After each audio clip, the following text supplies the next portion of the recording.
Bitcoin का price अब बहुत ज़्यादा नीचे गिर चुका है और इस वीडियो में हम इसी ड्रॉप के बारे में बात करने वाले हैं। पर ये डंप अब बहुत बड़ा हो चुका है और बिटकॉइन हमेशा के लिए ऐसे नीचे नहीं गिरते रह सकता।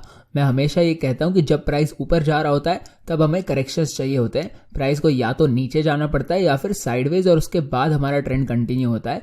और नीचे जाते हुए भी मार्केट में ऐसा होना ज़रूरी है। आप देख सकते हैं कि इस पहले 20% के ड्रॉप के बाद हमें एक बड़ी करेक्शन देखने मिली थी और अब मेरे हिसाब से बिटकॉइन हमें ऐसी ही फिर से एक करेक्शन करके दिखा सकता है। और आज की वीडियो में मैं आप लोगों को इसी बारे में बताने वाला हूं। मैं आपको बताऊंगा कि बिटकॉइन यहां से कितना ऊपर जा सकता है और अगर प्राइस ऊपर नहीं जाता तो ये कितना नीचे गिर सकता है।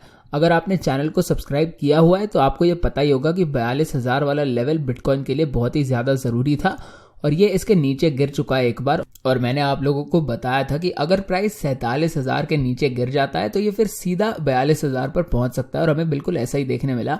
मैंने ये भी कहा था कि हमें 45,000 से कुछ सपोर्ट मिल सकता है, पर ऐसा होने की जगह प्राइस सीधा 42,000 पर पहुंच गया। इसने इस लेवल का बिल्कुल इस्तेमाल नहीं किया। तो ये सभी प्रेडिक्शंस बिल्कुल सही रही हैं और मैंने इस मार्केट में कुछ प्रॉफिट भी कमाए हैं, पर अब भी मुझे कोई बहुत बड़े प्रॉफिट्स नहीं हुए हैं। तो अगर आप मेरी वीडियोस देखते हैं तो आपको इस बारे में पता ही होगा।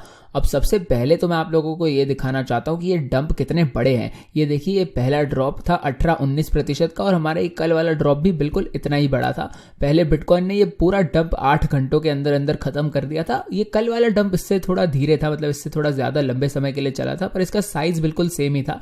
ये उतना ही बड़ा डंप था और मेरे हिसाब से ये एक बहुत ही इंपॉर्टेंट चीज है क्योंकि मार्केट अपना पिछला वाला मूव ही एक तरह से यहाँ पर रिपीट कर रही है। ये बहुत ही ज़रूरी चीज़ हो सकती है हमारे लिए। ये वाला जो ड्रॉप था ये बिल्कुल उसी जगह पर आकर रुका था जहाँ पर इसका पिछला वाला डंप जाकर रुका था और इससे हमें ये पता चलता है कि ये सिर्फ ही एक करेक्शन ही हो सकती है और प्राइस मतलब यहाँ पर ज़्यादा नीचे ना जाए, ऐसा हो सकता है। पर अभी हमें इससे इतना ज़्यादा फर्क नहीं पड़ता क्योंकि ये मार्केट बहुत ही बेरिश है इस समय, क्योंकि हमें अब 2 बड़े डंप्स मिल चुके हैं और इसलिए अगर प्राइस अब धीरे धीरे ऊपर जाना शुरू कर देता है तो हमें यहाँ पर कुछ रेजिस्टेंस मिल सकती है, हमें कहीं से रिजेक्शन मिल सकती है जहां से फिर प्राइस नीचे गिरना शुरू हो सकता है और हमें इसके लिए तैयार रहना है। पर सबसे मेन बात तो यही है कि जब हमें ये बड़े ड्रॉप्स मिलते हैं उसके बाद हमें करेक्शंस भी जरूर मिलती है और ऐसा जरूरी नहीं है कि ये करेक्शन प्राइस में हो, मतलब सिर्फ प्राइस ऊपर जाए या नीचे जाए, ये सिर्फ साइडवेज भी इस तरह से जा सकता है। अब तक तो प्राइस तेजी से ऊपर नहीं गया, पर ऐसा जरूर हो सकता है कि प्राइस धीरे धीरे ऊपर जाना शुरू कर दे और उसे यहां से कहीं से रिजेक्शन मिल जाए जिसके बाद प्राइस वापस से नीचे जाना शुरू कर सकता है। अब हम यहाँ पर कुछ इंडिकेटर्स लगाकर रेजिस्टेंस को समझने की कोशिश करते हैं, पर उससे पहले सिर्फ इस एरिया को देखिए। 44-45,000 वाला एरिया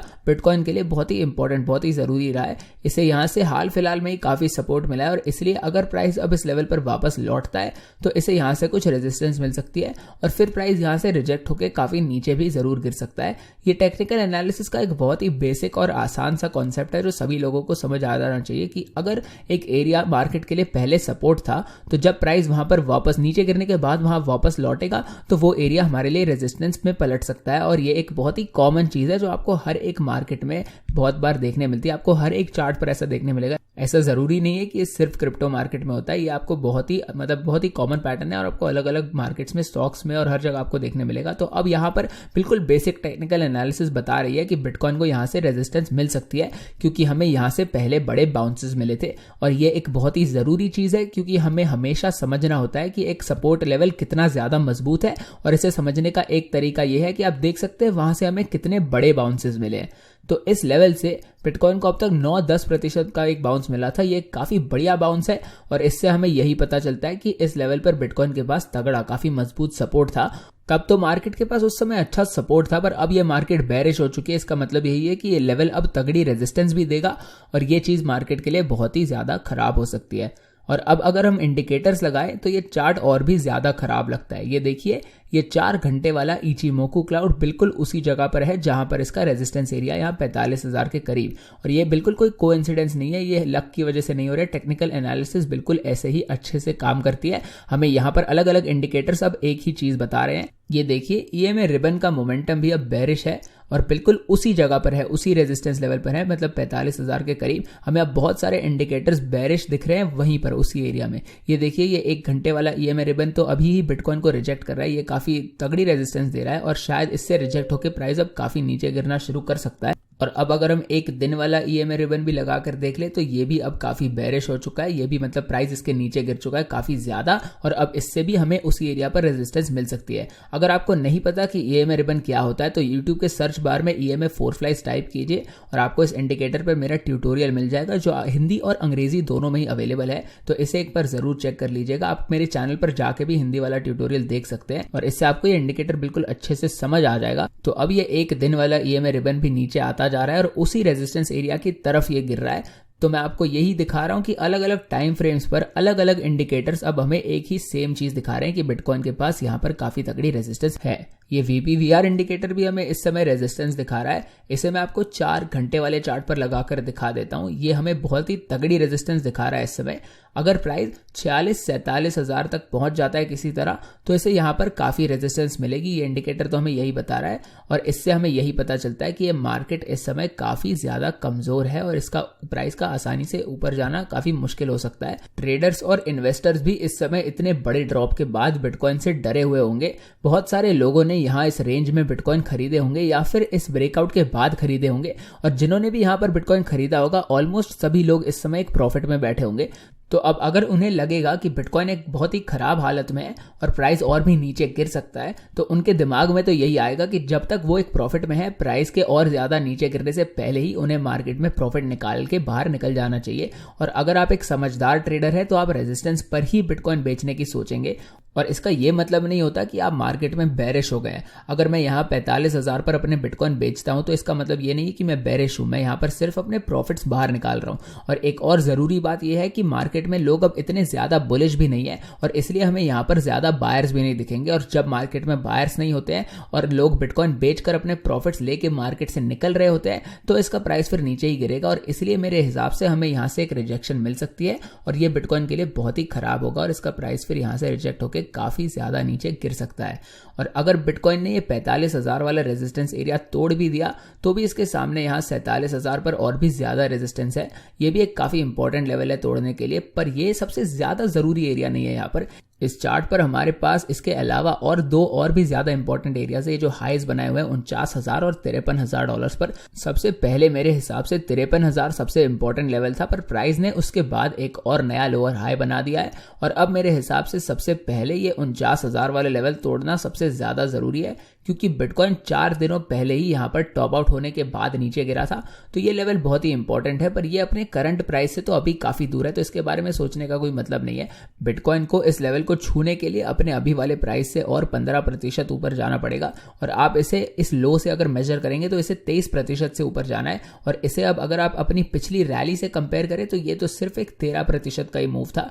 बिटकॉइन को इस पिछली रैली से काफी ज्यादा बड़ा मूव करके दिखाना पड़ेगा और उसके बाद ही प्राइस सिर्फ रेजिस्टेंस को छुएगा, मतलब सिर्फ इसे छू पाएगा। और यही मेरा मेन पॉइंट है कि सिर्फ रेजिस्टेंस को छूने के लिए बिटकॉइन को एक बहुत ही बढ़िया मूव करके दिखाना पड़ेगा, और ऐसा करना मेरे हिसाब से बहुत ही ज्यादा मुश्किल है इस समय। अब अगर इतने बड़े मूव के बाद बिटकॉइन रेजिस्टेंस को कम से कम तोड़ देता तो ये इतना बुरा नहीं होता, मतलब कम से कम हम रेजिस्टेंस के ऊपर निकल जाते, पर ये पंप करके दिखाना बिटकॉइन के लिए अब मेरे हिसाब से काफी मुश्किल है।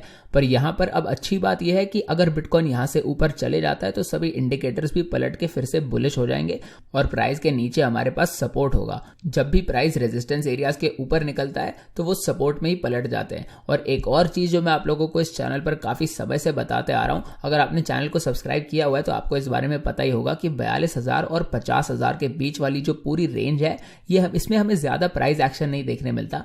मतलब जैसे ही बिटकॉइन अगर 42,000 के ऊपर निकल जाता है तो वो तेजी से फिर 50,000 पर भी पहुंच जाता है, जो इसका अगला इंपॉर्टेंट लेवल है। और अगर ये 50,000 के नीचे गिरता भी है तो ये सीधा 42,000 पर पहुंच जाता है। और ऐसा बिटकॉइन ने पहले भी काफी बार करके दिखाया हुआ है, बस 1-2 बार यहां पर इसने फेक आउट किए थे, और अभी हाल फिलहाल में भी बिटकॉइन ने हमें कुछ दिन पहले ही ऐसा बिल्कुल ऐसा ही करके दिखाया था। तो ये एक चीज है जो मार्केट में बहुत बार होती रहती है। तो अब अगर बिटकॉइन 42,000 वाले लेवल को तोड़ देता है तो हो सकता है कि प्राइस सीधा 50,000 पर भी पहुंच जाए। पर इस आइडिया के पीछे की मेरी एनालिसिस ये थी कि ये एरिया पूरा खाली था और 42,000 और 47,000 के बीच में बस जरा सी ट्रेडिंग हुई थी, और इसलिए मुझे इतना विश्वास था कि अगर बिटकॉइन 42,000 के ऊपर निकल जाता है तो ये तेजी से, बहुत तेजी से फिर $47,000 पर पहुंच सकता है। और हमें बिल्कुल ऐसा ही यहां पर देखने मिला था।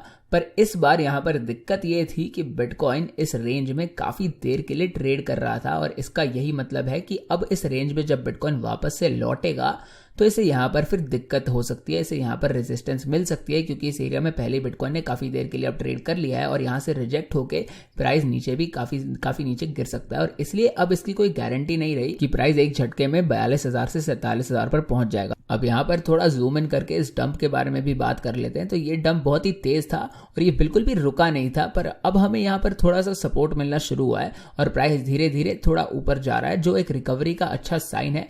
पर मेरे हिसाब से जैसे ही लोग बिटकॉइन फिर से बेचना शुरू कर देंगे तब ये जो थोड़ा बहुत बाइंग प्रेशर हमें इस समय मार्केट में दिख रहा है ये भी मार्केट से निकल जाएगा, क्योंकि जब लोग बेचना शुरू कर देंगे तो फिर इतने बायर्स है ही नहीं मार्केट में कि ये लोग प्राइस को आसानी से ऊपर भेज पाए, क्योंकि लोग अपने प्रॉफिट्स निकालने की तो सोचेंगे यहाँ पर। और इसलिए हमें यहाँ पर थोड़ा इस चीज़ पर ध्यान रखना पड़ेगा। अभी बिटकॉइन मेरे हिसाब से इस छोटी सी साइडवेज रेंज में ट्रेड कर रहा है और वैसे टोन वेज ने अपनी लाइव स्ट्रीम में भी इसी बारे में बात की थी। और अगर आपको नहीं पता कि वो कौन है तो यूट्यूब के सर्च बार में इस तरह से उनके चैनल का नाम टाइप कीजिए और उनके चैनल को जरूर देखिए, वो भी एक बहुत ही बढ़िया एनालिस्ट है। तो वो ये कह रहे थे कि 1 घंटे वाले चार्ट पर ये हमारा पिछला स्विंग हाई था, तो अब अगर बिटकॉइन इस बुल फ्लैग के ऊपर निकल जाता है तो ये मेरे हिसाब से एक बहुत ही अच्छा साइन होगा, जिससे हमें पता चलेगा कि बिटकॉइन अब थोड़ा और ऊपर जाके 44-45 हजार को भी टेस्ट कर सकता है। तो इस पिछले स्विंग हाई को तोड़ना बस एक और कंफर्मेशन होगा जो हमें बताएगा कि प्राइस यहां से थोड़ा ऊपर जा सकता है। पर ये रेंज बहुत ही छोटी है, इसे ट्रेड करना अब काफी मुश्किल है। ज्यादातर अच्छे ट्रेडिंग के मौके इस समय नीचे की तरफ ही है, शॉर्ट साइड पर ही है, या फिर अगर आपको यहाँ पर इस बाउंस पे अगर एक अच्छी एंट्री मिल जाती तो वो भी एक काफी अच्छा मौका हो सकता था। तो अब मेरे हिसाब से बिटकॉइन एक काफी खराब स्थिति में है और ये सिर्फ बिटकॉइन है, बाकी ऑल्ट कॉइन्स तो उनकी हालत तो और भी ज्यादा खराब है। ये देखिए इथीरियम अब इस मजबूत सपोर्ट लेवल के नीचे गिर चुका है जो $3,000 पर था और ये तो उससे भी $400 नीचे गिर गया था, मतलब $2,600 पर, जो एक बहुत ही बड़ा ड्रॉप था। और इस बारे में मैंने कार्ल द मून के चैनल पर कल ही एक वीडियो बनाई थी, मतलब उनके चैनल पर ये वीडियो अपलोडेड है, तो उनके चैनल पर जाके ये जरूर एक बार देख लीजिएगा। और इसके अलावा अगर हम अब कार्डानो को देखें बिटकॉइन के खिलाफ तो ये भी अब काफी नीचे गिर चुका है, पर अब इसे यहाँ पर कुछ अच्छा सपोर्ट मिल रहा है और इसे यहाँ से पहले भी सपोर्ट मिल रहा था। ये देखिए मई से यहाँ से इसे सपोर्ट मिल रहा है। मैं आपको इस बारे में भी पहले की वीडियोज में बता ही रहा था, तो अगर आपने चैनल को सब्सक्राइब किया हुआ है तो आपने इस बारे में मुझे बात करते हुए सुना ही होगा। मैं कार्डानो पर भी एनालिसिस करता ही हूँ। तो ये लेवल मेरे हिसाब से कार्डानो के लिए काफी इंपॉर्टेंट है, क्योंकि इससे काफी समय से यहाँ से सपोर्ट मिलते आ रहा है। तो यहाँ पर हमारे पास इन ऑल्ट कॉइन्स को खरीदने के कुछ अच्छे मौके मिल सकते हैं, क्योंकि इनका प्राइस अब डिप हो रहा है। अब कार्डानो का इस यूएस डॉलर वाले चार्ट पर तो ये इतना बड़ा ड्रॉप था कि मैं यहाँ पर एक फिबोनाची रिट्रेसमेंट लगाकर इसे देखना चाहता हूँ। तो ये देखिए 382 लेवल से इसे काफी देर तक सपोर्ट मिला था, पर अब तक इसका प्राइस 618 लेवल पर तो नहीं गिरा है। तो अब हमें यहाँ पर शायद एक और ड्रॉप मिल सकता है और ये बहुत ही जल्द हो सकता है। मतलब अगर बिटकॉइन ऐसे ही नीचे गिरता रहा तो इन ऑल्ट कॉइन्स में फिर हमें ऑल्ट कॉइन्स में ड्रॉप देखने में ज्यादा समय नहीं लगेगा। इस छोटे टाइम फ्रेम पर ये वाला जो बाउंस है ये एक डेड कैट बाउंस भी हो सकता है। इस पैटर्न का ये मतलब होता है कि प्राइस पहले तेजी से नीचे गिर रहा होता है, पर फिर ये अचानक से तेजी से ऊपर की तरफ जाने शुरू कर देता है और उसके बाद ये अपना डाउन ट्रेंड फिर से कंटिन्यू कर देता है। मतलब ये जो बीच वाला ऊपर की तरफ का जो छोटा सा मूव होता है ये ज्यादा देर तक टिक नहीं पाता और प्राइस ज्यादा ऊपर जा नहीं पाता। तो अब अगर हमें बिटकॉइन में ऐसा कुछ देखने मिल जाता है तो ये सभी ऑल्ट कॉइन्स फिर बहुत ही तेजी से गिर सकते हैं और शायद हमें सस्ते में फिर ऑल्ट कॉइन्स खरीदने का एक अच्छा मौका भी मिल सकता है। अब मुझे नहीं पता कि ऐसा होगा या नहीं, तो अगर मुझे मार्केट में इस समय ऑल्ट कॉइन्स खरीदने होते तो मैं शायद अभी इसी प्राइस पर खरीदना शुरू कर देता, पर वो इस पर डिपेंड करता है कि क्या हम अब भी एक बुलिश रैली में है भी या नहीं। अब मुझे लगता है कि ये मार्केट बड़े टाइम फ्रेम पर तो काफी बुलिश है। ये देखिए अब भी मैं इसे काफी अच्छा अपट्रेंड ही मानूंगा और बिटकॉइन का प्राइस $42,000 पर है इस समय, और पिछले साल इस वक्त इसका प्राइस शायद $7-8-9,000 पर था। तो उससे देखिए कितना ज्यादा ऊपर आ चुका है बिटकॉइन अब। तो ये मार्केट तो मेरे हिसाब से बहुत ही बुलिश है, पर मेन सवाल तो यही है कि क्या ये सिर्फ एक करेक्शन है जिसके बाद प्राइस अभी ऊपर जाना शुरू कर देगा, या फिर हमें यहाँ पर एक और ड्रॉप या फिर थोड़ी कंसोलिडेशन देखने मिलेगी जिसके बाद काफी समय बाद प्राइस ऊपर जाएगा। क्योंकि हमें यहाँ पर अच्छा सपोर्ट चाहिए और हमें ये 42,000 के करीब ही मिला था, पर दिक्कत ये है कि प्राइस इसके नीचे भी गिर गया था और अब भी इसके सामने काफी सारी रेजिस्टेंस भी है जो बिटकॉइन को काफी दिक्कत दे सकती है। अब अगर ये रेजिस्टेंस बिटकॉइन को नहीं रोक पाती तो मैं कहूंगा कि प्राइस आसानी से फिर $50,000 पर पहुंच सकता है, पर अभी के लिए तो प्राइस यहीं पर फंसा हुआ है। मैं आप लोगों को इस मार्केट पर और भी अपडेट्स देते रहूंगा, तो इस चैनल को सब्सक्राइब करके रखिए ताकि आप मेरी वीडियोज मिस ना करें। और अगर आपको देखना है कि मैं कैसे ट्रेड करता हूं तो आप 4Flies वीआईपी ज्वाइन कर सकते हैं। मैं इस समय एक ट्रेड में हूँ और आज के दिन में मैं शायद 1-2 और ट्रेड्स लेने वाला हूँ, तो मैंने इसके ऑर्डर सेट करके रखे हुए हैं और वीआईपी मेंबर्स को इसके बारे में पूरी जानकारी मिल चुकी है। तो अगर आपको भी वीआईपी ज्वाइन करना है तो डिस्क्रिप्शन में दी गई पहली लिंक को दबाएं, फिर हमारे फ्री गोल्ड टेलीग्राम चैनल के किसी भी पोस्ट के नीचे दिए गए @4flies बटन को दबाएं और फिर दबाएं सेंड मैसेज वाले बटन को, और हम आपको वीआईपी के बारे में सारी जानकारी दे देंगे। और अगर आपको क्रिप्टो ट्रेड करने के लिए कोई एक्सचेंज चाहिए तो बायबिट मेरे हिसाब से सबसे बढ़िया एक्सचेंज है और मैं सिर्फ यहीं पर ट्रेड करता हूँ क्रिप्टो। आपको यहाँ ऑल्ट कॉइन्स भी ट्रेड करने मिल जाते हैं और अगर आप मेरी लिंक का इस्तेमाल करके यहाँ साइन अप करेंगे तो आपको कुछ फ्री का बोनस मिलेगा, जिसका इस्तेमाल करके आप ट्रेड्स ले सकते हैं और इन ट्रेड्स पर आप जो भी प्रॉफिट कमाएंगे वो आप बाहर भी निकाल सकते हैं। इंडिया में बायबिट का इस्तेमाल करने के लिए आपको शायद एक वीपीएन का इस्तेमाल करना पड़ सकता है, तो इस पर एक बार रिसर्च कर लीजिएगा। तो यही थी आज की वीडियो। मैं उम्मीद करता हूँ आपको ये वीडियो पसंद आई होगी। वीडियो को लाइक कर दीजिए, चैनल को सब्सक्राइब भी कर दीजिए और मिलते हैं अगली वीडियो में।